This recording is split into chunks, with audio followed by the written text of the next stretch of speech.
Welcome back to Camp Out West. If you're new here, we're John and Emilie, and exactly 1 year ago we sold our home and all our belongings to buy this. An old abandoned caravan park that used to be home to the coal miners that worked in the colliery across the road. The mine closed back in 1989 and the caravan park has been left to become completely overgrown. So now that we're the new owners, we've been working hard over these last 12 months to clear up all the leftover rubbish. We hope you enjoy watching today's episode as we start work on the foundations of our tiny house build.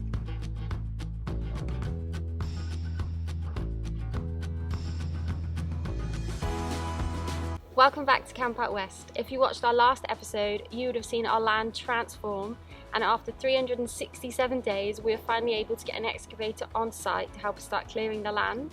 And now we've got a blank canvas. Today is the day we start working on the foundations for our tiny house build. It's quite difficult to get planning permission to build tiny homes in the UK. So the reason we bought this land is it actually comes with permission for 3 residential park homes. So as long as we build within the building code for those, everything we'll be doing will be completely legal. Our build has to follow the BS 3632 British standards, which is the building regulations for park homes. So that lists all the requirements and specifications and sizes that our cabins have to follow. So regulations state that our cabins have to be on a concrete hard standing. So we're going to start off by digging out our foundations where our sub base is going to go. We're making our concrete slabs 9 by 4 meters, which will fit our chassis nicely. Our plan was to mark out the area with spray paint so our digger driver could clearly see which area they needed to make level, but our land was way too dusty to see any of the paint, so we just marked it out roughly with bricks and stones so we had something to follow.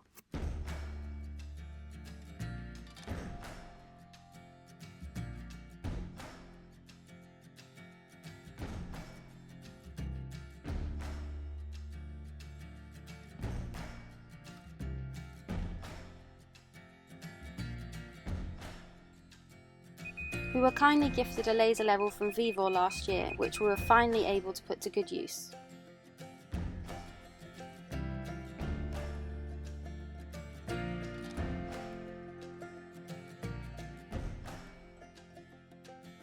Now we've got the ground level, we just double check the dimensions in case we need to open it up anymore.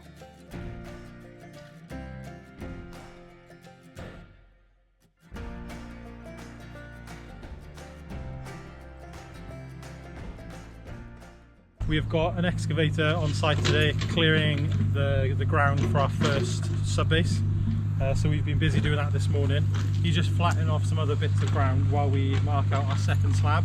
The problem that we've got here is this is one of the old concrete slabs that has an access to the drains, which is this. Ideally we wanted to keep this and just run the drainage into it, but we're pouring a 9 meter by 4 meter slab, which is what's required for our building plans, whatever, for our caravans. And with the space that we've got, we're going to have to take this up to replace it with the new slab. So hopefully the machine we've got, it's only a 1.7 ton machine, will be able to break this and get rid of it. But for now we're actually just marking out the sort of the area that he needs to excavate, and then we're going with our little laser level, which I now know how to use. To basically tell him, like, take more material, add more material, so we can get the grade nice and flat, ready for the sub base. First we start work measuring out the area for the second slab, ready for our digger driver to come and level it out.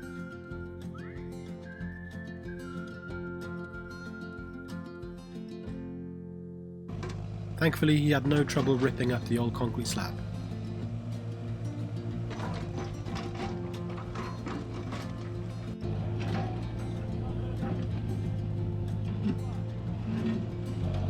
Then we started work levelling out the ground.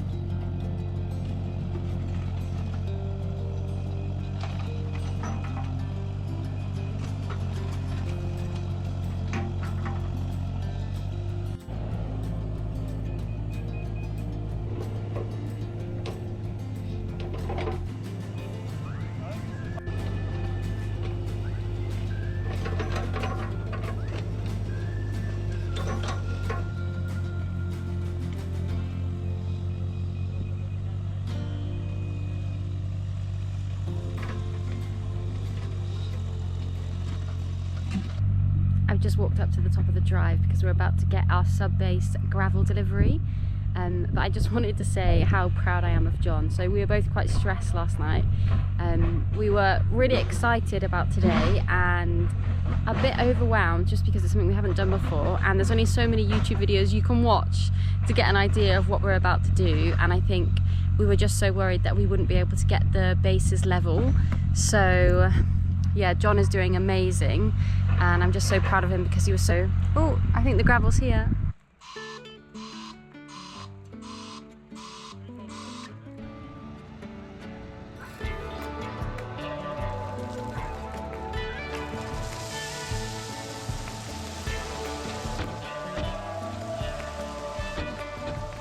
While we were clearing this second sub-base, we had to take off one of the concrete slabs that had the entrance to the sewer, which we didn't want to do, but because we're doing a 4-metre slab, we kind of had to take it off.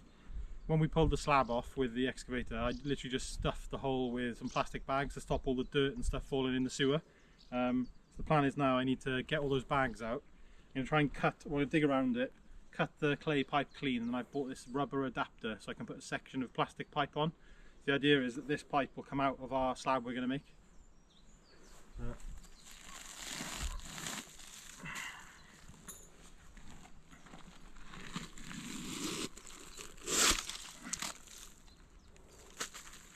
Still looks good. So this is the rubber adapter. That's for the, I think it's 136mm clay pipe, which is what this is, and then that's your normal household plastic pipe. The idea is I'm going to cut this straight. That'll go over the top, tying it all down with like these built-in Jubilee clips, and then we'll have a section of black soil pipe coming out of here, which we'll just trim off up here, and that'll be part of the slab.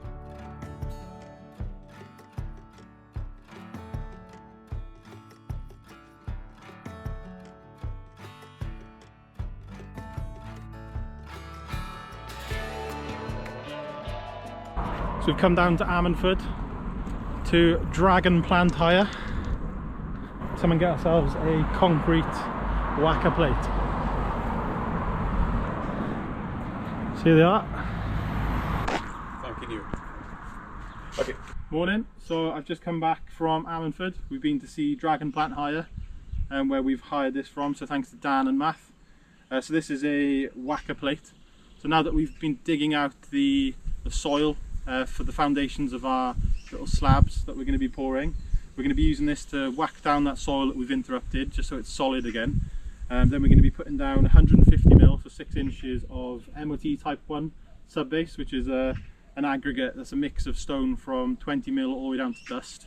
This whacks that all together into a 6-inch, basically solid bit of material that we can then put our concrete slabs on top of. And this means that when the slab is in position, it's like fully supported, and it stops the slab from moving and then potentially cracking. So what it is really is just a really heavy flat plate of metal with a motor on it, and it just does like a vibration and a pulsing motion that whacks all the little grains of the material together to make like a solid. While John was compressing the newly levelled ground with the whacker plate, I went around and removed any roots that were in the way.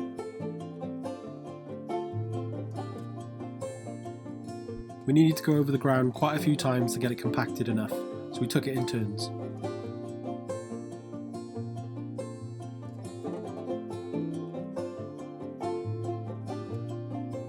Next we rolled out our geotechnical fabric, which helps stop the sub-base mixing with the soil and helps stabilise the ground. Now the fabric's in place, we can start loading on the sub-base.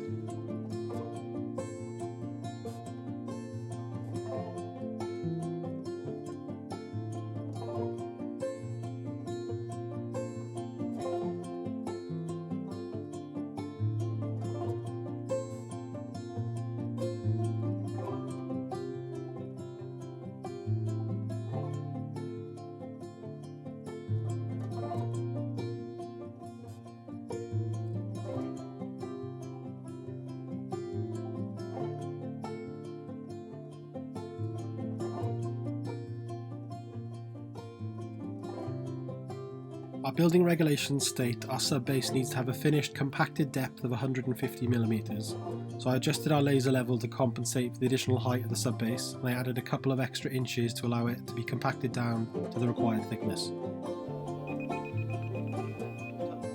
A special thank you to Vivor for gifting us a laser level. We wouldn't have been able to do this part without it.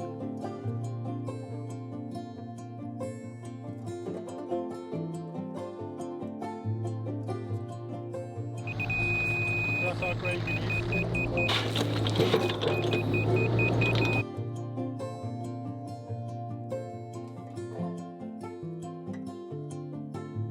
While they were building up the sub-base for the first concrete slab, I started work compacting the soil down where the second slab will go.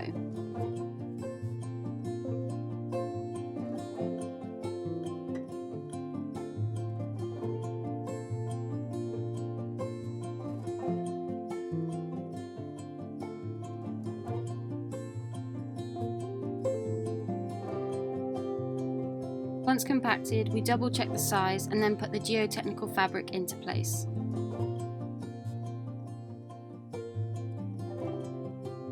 Our digger driver worked on building up the sub-base for the second concrete slab, while I went over the freshly levelled sub-base for the first slab and compacted it down.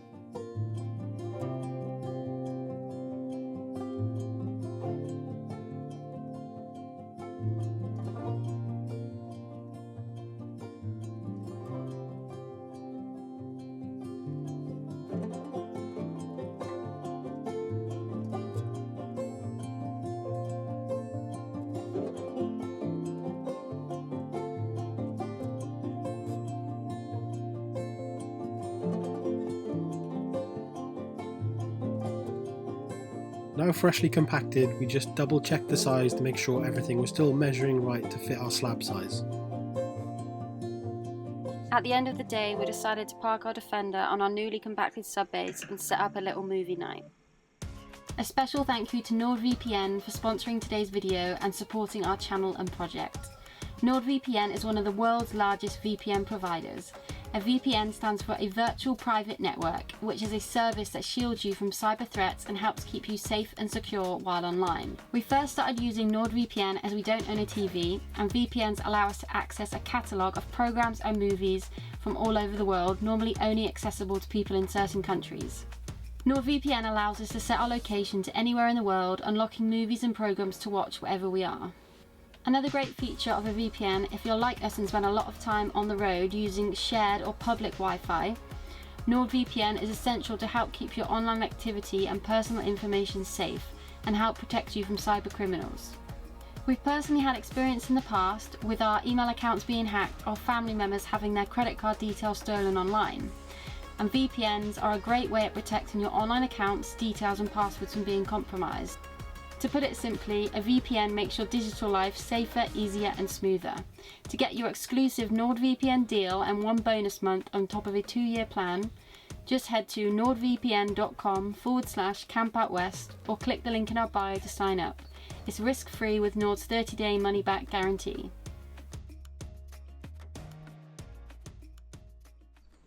So now we've finished our sub-base. Today we're going to start work making our wooden framing. So this is called the shuttering, and this is what the concrete will be poured into.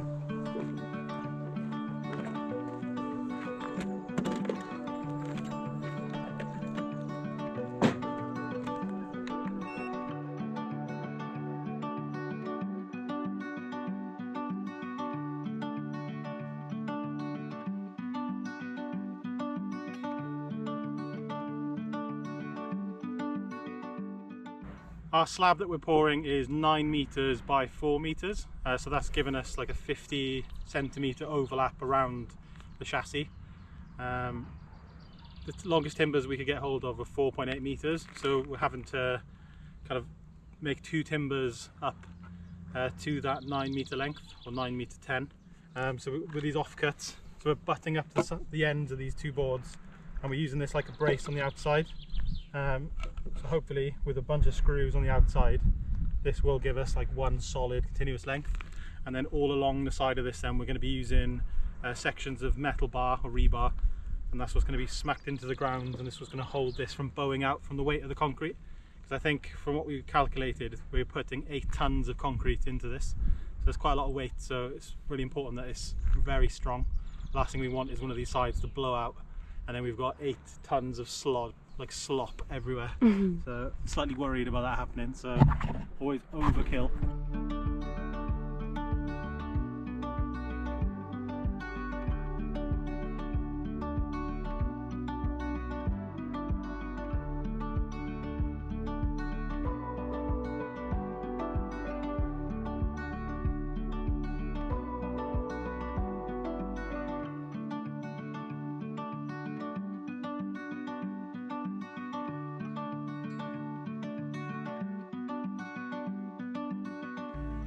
Now we start connecting the shuttering frame together.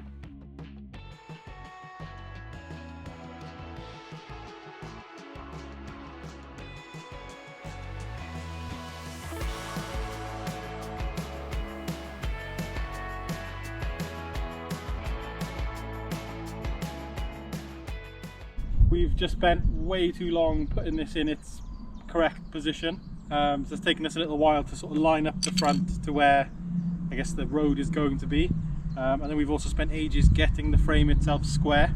So we've managed now like a diagonal measurement from that corner to that corner, and the same from the opposite corners. They're pretty much exactly right, so it's as close as we can get it. Before we accidentally knock it or anything, I'm just going to go around with some paint. I'm going to mark where the corner positions are, just in case one of us catches it, and then we spend another hour more. We've just put a spirit level on our timber frame of our shuttering now that it's in position, and we've noticed we've got a couple of sort of bellies, like dips in the sub base. So we leveled it with the laser, then we had the guy with the excavator track it all in to compress it, and it was still pretty level, and then we've whacked it with the whacker plate, but there's still a couple of areas where, you know, I guess even from compacting it, because of the different density of the stuff underneath, it has got a couple of dips. So we're just going to go around, and where there are dips underneath the frame, we're going to just pick the frame up, put some more sub base in, whack it all down with a sledgehammer because we don't have the whacker plate now, and just go from there really. Basically we don't want any gaps underneath where the shuttering sits on the sub base, because our very expensive concrete is just going to go flying out there, so we need to make sure that there's no gaps anywhere, so basically all the wood keeps everything in.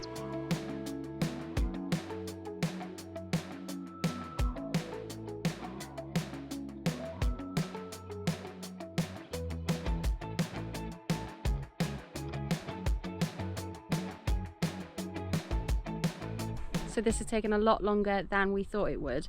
We made a big rookie mistake. So once we went over everything with the whacker plate, we should have done the laser level again, because we've created natural dips in the sub base, which means a lot of the frame isn't sitting flush to the ground, which is not what you want. So we're having to spend time we don't really have now going around and filling in all the gaps, and yeah, so I think when we do the next one, it will be a case of once we've done the sub base and we've checked the level, and then the machine will go over it and pack it down, and then before we go over it again with the whacker plate, we will laser level it then, and then laser level it again after the whacker plate, just to fill in any dips. So yeah, it's just taking so much time. So we've got our shuttering, well, pretty much exactly level. We've got a slight fall in the slab, like this direction, only very slightly, and that means any rainwater that makes it on the slab will run off, you know, the lower end, which is really good. So we've got all these random pieces of rebar, which is like the reinforcing steel that you use in concrete. These are just offcuts that we've been given by someone, and we're just going to go around now, pretty much knocking these in tight up against the frame, and that's what's going to actually give the strength to the shuttering. So when it gets filled with the concrete, which is going to be about 8 tons of concrete, this is what's going to stop it bowing out and bending the frame and putting it out a square. So that's what we're doing now. We're just going to go around putting these every metre along the wooden shuttering.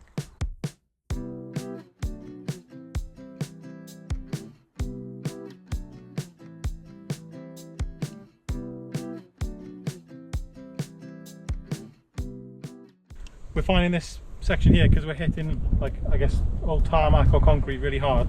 So we've gone a size bigger with the rebar, like almost double the thickness. We're starting it off with a hammer, and then we're using this, I don't even know what you call it, it's like some sort of jack hammer, which I got given from my great auntie Kay. So this used to belong to my great uncle Ron, so thank you Ron. This is what we're going to be using to just drive these in, this bit of a beast.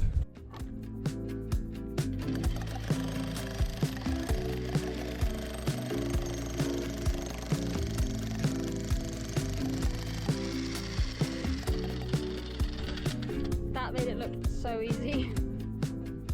Better than hammering it.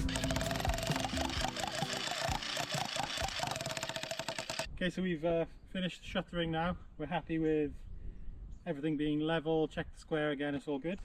So what we've just rolled out here is the DPC, so a damp proof course, and this isn't really needed. This is something you typically put in a house. So this goes underneath slabs in houses and stops like the damp coming from the ground into your house. The reason we're using it, this is like crazy hot at the moment, so the plan is when we put the cement into this, this is going to help hold the water in the slab so it can cure properly. I think because it's so dry, if we don't use this, the water is going to go straight into the hardcore underneath, and then our slab's going to dry out, which is going to make it crack pretty quick. And this should give us some more time when we work in the concrete, because we are complete beginners with concrete. So yeah, we're just going to tuck this up on the sides, and then we're going to start off then putting in our rebar mesh.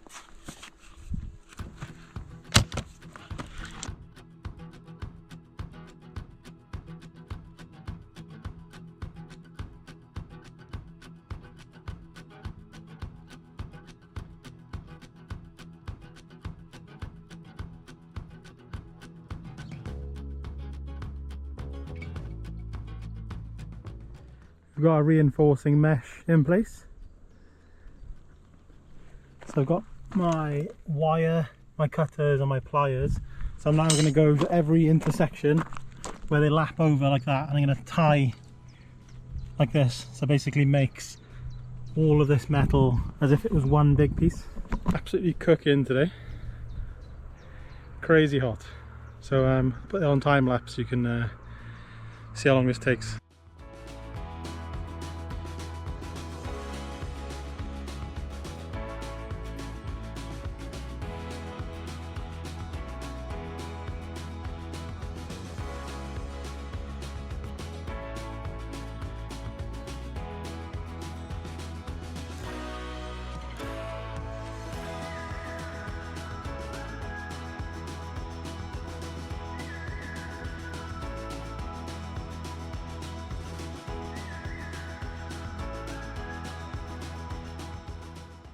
Morning, it's a bit of an early one. We were out there until 9:30 last night tying up the rest of the rebar. It's as good as it's ever going to look. Quite happy with what we've managed to achieve, but today is the day that the concrete's coming, so a little bit stressed. You know, fingers crossed it's going to be alright. We've actually enlisted the help of two guys today. So we've got Vinny Lewis. He's going to be helping us with some fencing in the future. Him and his mate Neil. And Neil's bit of a carpenter builder, so he knows a lot more about concrete than we do. So they're coming to us for a couple of hours today to actually help us with the pour. We figured it's our first ever pour of concrete, and it's a lot of money these days for concrete, so we can't really afford for it to go wrong. So yeah, looking forward to their help. Much appreciated, guys. So we're going to see them shortly.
So it's been 7 days since we poured the concrete, and here it is. We've been having to water it every day. It's been about 30 degrees every day since we poured this, which hasn't been ideal.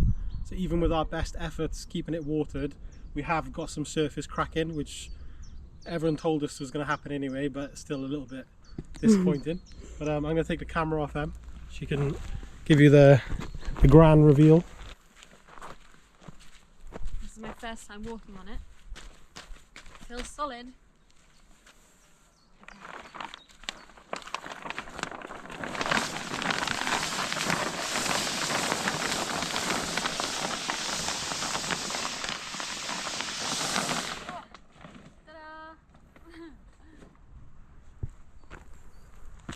Here we are. Here is our concrete slab number 1. Don't mind me just standing in our future kitchen. So we have had some surface cracking, which we've been told is normal. I guess it doesn't help that it's been about 30 degrees every day this week. It's been so hot, so heat and concrete isn't a great combination. Concrete slab done. Pretty happy with it. It's definitely a lot more work, this concrete, than you think. So we've had a lot of help and advice along the way. So big thank to Lyndon and to Win for their advice beforehand. And then for Vinny and Neil that came and actually helped us pour the slab. Really appreciate your help, guys. Yeah, we named Neil the Concrete King after he left because he was so good. But that is it for today's video. We hope you enjoyed watching. It was such a big milestone for us, and a special thank you to everyone that has supported our content and this project via our Buy Us a Coffee page. We are so grateful. Yeah, really grateful. Hope you enjoyed the video, and we'll see you next time. Where's your dad? Oh.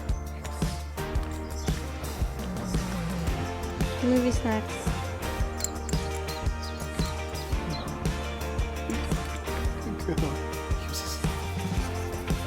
What's this? Comfy there? You look like a pudding. Are you comfy there? No.